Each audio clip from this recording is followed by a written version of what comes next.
To simplify mechanisms for the withering dismissal of abusers and more agility in canonical processes for victims. This is what the Commission for the Protection of Minors asks for in its first report on abuse, drawn up at the request of Pope Francis. La queja permanente, constante. The permanent, constant complaint is the lack of communication. A canonical process begins, and then many of these victims know absolutely nothing about this process.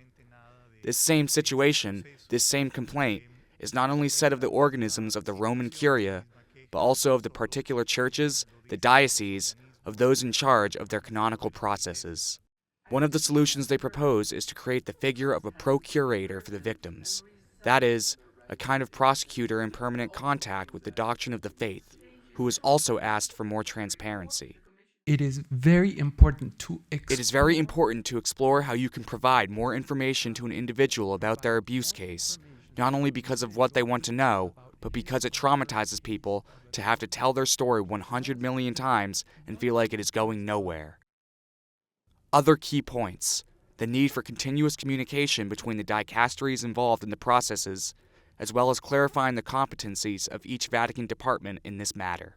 Also, to raise awareness and involve local churches, dioceses, and bishops' conferences, especially with specific training on abuse. The Commission also says it is important to establish clear policies for compensating victims.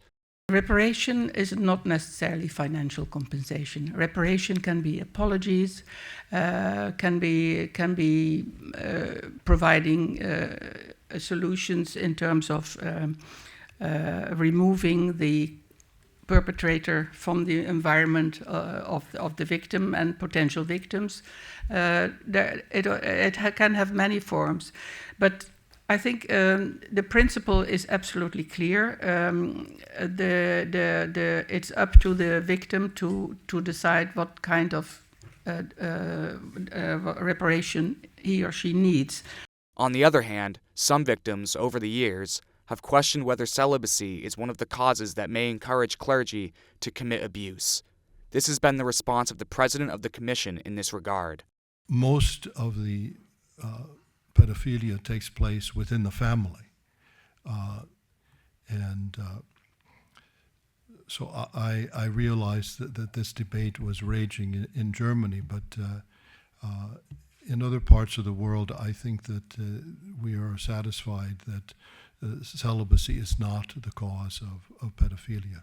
Yes, we are aware of the incredible damage that it has done to the credibility of the Church and our ability to have a prophetic voice in society. In any case, the Vatican report is a first step in addressing the opacity in child abuse cases. Its first survey has been analyzing 20 countries, among them Belgium and Mexico, as well as several religious congregations.